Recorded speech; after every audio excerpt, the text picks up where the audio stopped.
3, 2, 1, action. Hey guys, welcome back to the vlog. Today's video, we wanted to talk about our worst dating horror stories. And we're talking like cringe. When we think of dating horror stories, I think of like those that we went on dates and that like embarrassed us and weren't like ew, kind of. So we're gonna go ahead and tell you guys some of our dating horror stories. Before we get started, just wanted to kind of put a disclosure out there. So we've been together for almost 7 years. I do not recommend that if anyone's like starting a brand new relationship with their significant other, that they talk about their dates with their new partner or anything like that, because in my experience talking about dating, that's just not. And he's talking about me. That has not gone well. So yeah, this is something that I just my past experience with dating that I just recently started talking to Mark with, because if I had told him about any dating experiences, you know, back when we first met, yeah, exactly. Game over. But we've learned to like laugh and learn from our past dating stories. So now I'm just like, cute, I'm the best you ever had, kind of thing. So yeah. But good one. That's a good one. All right, so let's go ahead and get started. Yeah.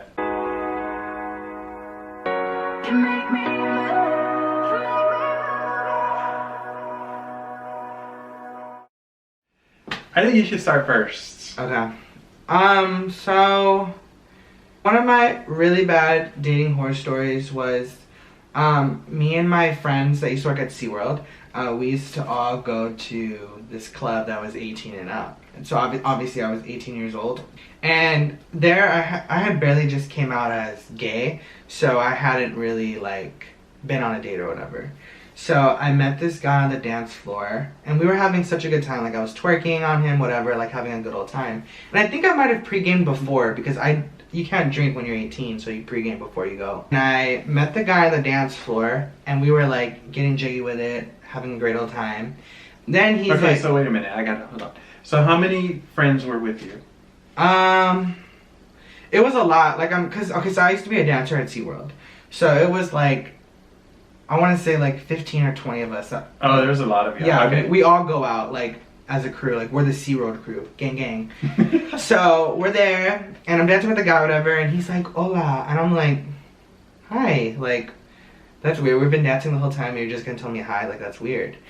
And then he's like, he asks me in Spanish, like, do you know Spanish? And I'm like, obviously not, like I know I'm brown but I don't speak Spanish. Oh, so he asked you, hablas español? Yeah, that's what he asked me. Okay. That's what he asked me.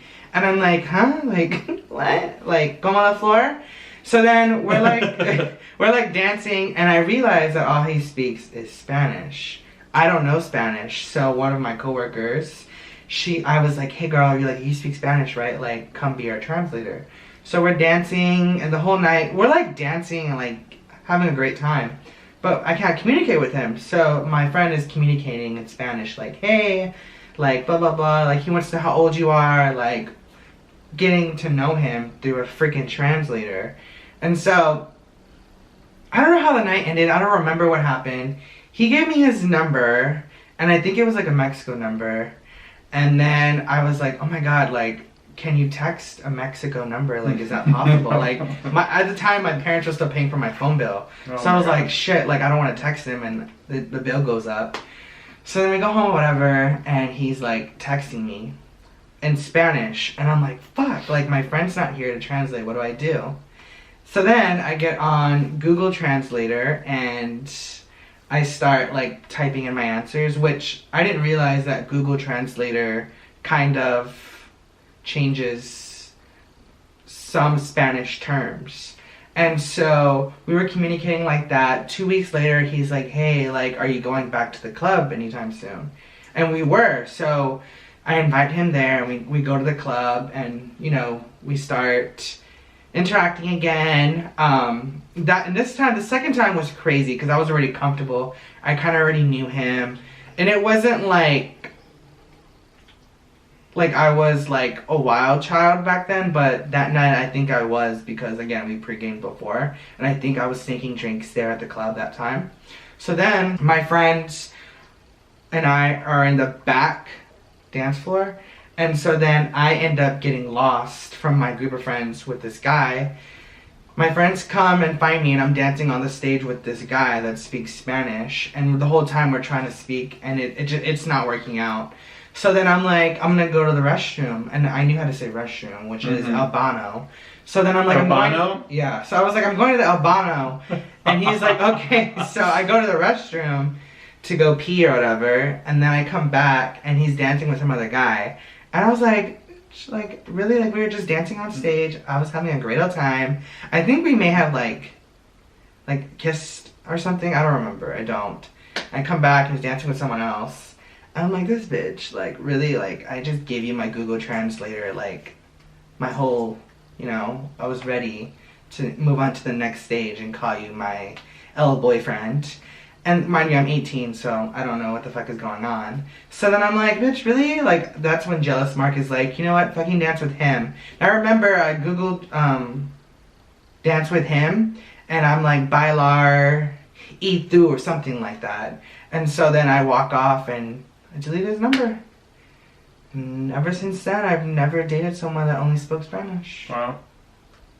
But Google Translator did help me in that time of my life. So you dated this guy through Google Translate for 2 weeks. And until you met him that, you know, second time again at the club. So did you have like, you know, some type of connection or anything with him until you saw him dancing with that guy? I mean, connection, no, because again, I don't speak Spanish. But like, I thought he was hot. For me, it's like, it's not all, I mean, it's mostly about looks, to be honest. Looks at first, and then personality and stuff like that. And if we get on with conversation. But at the time, it was just the looks. So I was like, you know what? Sure, like, you know, let's speak Spanish. And then afterwards I kind of realized like he was just kind of like trying to, you know, and it's just, that wasn't my vibe at the time. I was 18, not stupid, kind of stupid, obviously. Yeah. I mean, cause like, would you date someone through Google Translator? Probably not.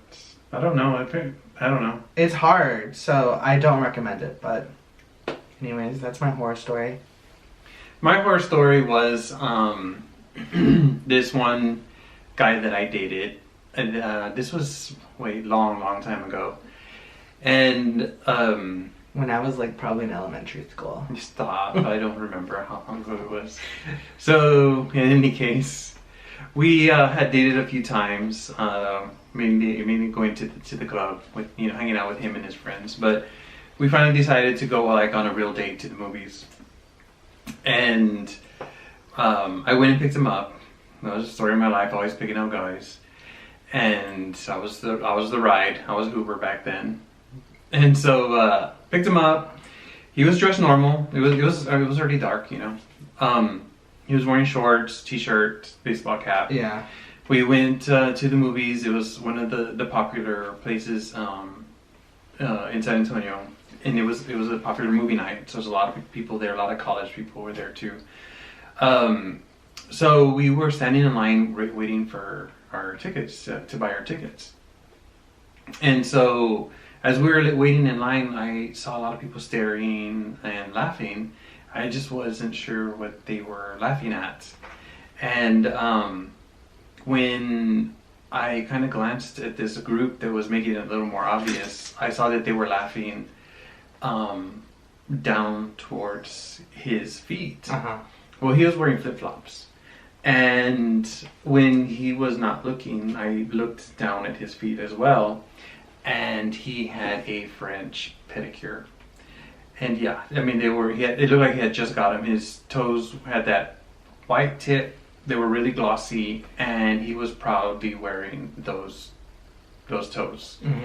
And I had never seen a guy with a French pedicure, and walking around in flip-flops like that. And it was the strangest thing that I had ever seen. I was embarrassed. I was embarrassed for him. We immediately, as soon as we bought our tickets, I was like, we were really early. They weren't even letting people into the theater yet to go sit down. And I was like, you want to go drive around for a little bit to kill some time and, get to know each other better, talking and things like that. So we did. We drove around, and then we came back to the theater, or we were able to sit down, and in the dark, and then that was the end of that night. So when he had the French pedicure, like, were his feet gross, and then he had his toes looking nice, or just like did he have nice feet? I don't honestly, I don't even remember. I just saw the toes, and that was kind of like, it was a turn off for me, because that's not something that and he kind of looked like a normal, masculine. I can't say normal. He looked like a guy. He didn't look feminine.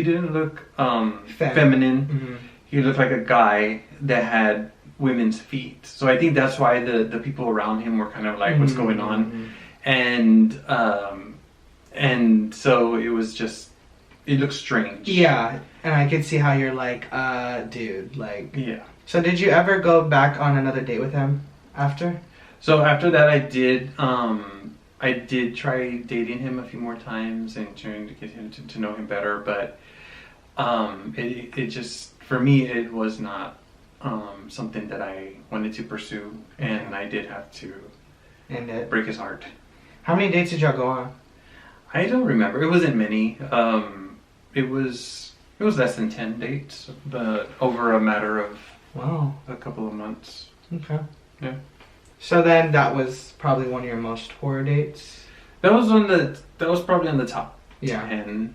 There's more to that story as far as dating him, but that was a part of it. The nail that drew in the coffin. Basically. No pun intended. No. Okay. The nail. French. God. So now we're gonna go ahead and tell you guys our horror story, our dating horror story, and it's pretty. Yeah. It's bad. So it wasn't our first date. No. This was like 2 or 3 years into our. Our first date was beautiful, but this date was fucking horrible. Yeah. So it's his fault. Go ahead. It's Mark's fault. Go ahead. So yeah, so it was about 3 years into our relationship, and we already knew we were going to the Sia concert. Of course, Mm-hmm. Mark plans things way far in advance. Mm-hmm. So, mind you, Sia concert was in Austin. We live in San Antonio, and we were getting ready to go, and I ironed the clothes for both of us. So I don't wear, because we're gonna drive so far. I ironed my shirt, left it on a hanger, and I was wearing a different shirt so that I wouldn't wrinkle my concert shirt. Yeah. Mark here got ready first, and he put on the shirt he was going to wear to the concert. Well, when he saw that I was going to wear a different shirt, then he decided he wanted to do the same thing. So yeah, he took off the iron shirt after he was wearing it for a while, and he put it on the hanger. So then we were running around the house. It was just about time to leave, and then he grabbed his shirt so we could walk out the door. And what happened? Got the shirt, and then I was like, "Oh, I don't think you ironed this correctly, baby." And I asked, "Why not? What's wrong with it?" And I was like, "It was done half-ass." Yes. Which half-ass is, I mean, it's not like, I mean, I guess it's bad, whatever. Yeah. So I was immediately offended. So what he meant was, it was wrinkled where he had worn it. And I sat down. And sat down all in the waist area where I had starched and pressed it well. And I had spent a lot of time on his shirt ironing it. And we were here about to walk out the door, and he wanted to accuse me of ironing his shirt half-ass. So I was pissed. We were supposed to go to Olive Garden, and that got canceled. he canceled that. Because we were already like at each other's throats, pissed off. Yeah. So then it's a 2-hour drive. No, yeah, it's basically 2 hours because you have to get your parking. You're in the car for 2 hours all the way to Austin. So on the way to Austin, I'm over here asking, like, why are you mad? Like, I was just asking a question. I'm sorry. Like, trying to take it back. But once you pick at the dragon is, like, upset. And I'm just like, get the fuck over it. Like, okay, I get it. I sat down and I'm fat and I wrinkled the shirt. He didn't get it. But I didn't get it at the time because I was cute and young. And I just thought that, you know, it was done half-ass. And he thought saying that it was half-assed was okay. He didn't see anything wrong with that. I didn't, because I don't think it's anything. I mean, He still doesn't see anything wrong with that. Okay, so anyways. So then we don't talk at all the whole way over there. We're like quiet. And then we try to find parking, and there's parking everywhere, and it's hard to pick one. So there I am telling him, just turn, just park there, we're going to be late. Yeah. So then we finally get parking, and we go, and we go over the situation, and we're like, okay, so, like, how are we gonna fix this? I don't want it to ruin the concert. So we talk it through, and we talk it over in the car. We, hash it out, and I'm crying. My eyes are like bloodshot red, puffy. Mm-hmm. And then we get off the car. We're done with the arguing and all that stuff. And although he still didn't understand, and what he said was not nice. And anyways, we were over it. We walk in, thank God we, kind of cooled it off because we did run into people that we knew. Quite a bit. And we enjoyed the concert. And what's it called? We did, we had some bad seats. We were off to the side and had to see Sia from the side and from a distance. And then we did run into some friends who had some seats that were available because some people never showed up or they left. I can't remember what it was. And they did invite us over to sit next to them, and we did. We moved over. And Mark kind of was hesitant. He didn't really want to go over there because he didn't really know them. I don't like meeting new people, especially when I'm already upset and crying and pissed off. And bloodshot red and crying. Mind you, I was already buzzed. So then we go over there, and then, it's having a good time. I'm a little embarrassed because his friend's a Greta, and she's over here telling them to sit down in front when it's a concert and you're supposed to be dancing, having a great old time. So then I was like, okay, how do I make this better for my fiance? At the time, it was just my boyfriend. So I was like, okay, what do I need to do to, like, apologize? So if you don't know Joey, he has a box of wigs, and he collects them. So I go to the merchandise and go buy him a nice Sia wig. Well, then I come back and I'm like, hey, Goobini, it's a wig. And he's like, okay. So then the concert's over. Sia was amazing. We go to the car. And then we start talking about it again. We get all emotional. I'm like, oh my God, I'm so sorry. Like, I'm crying.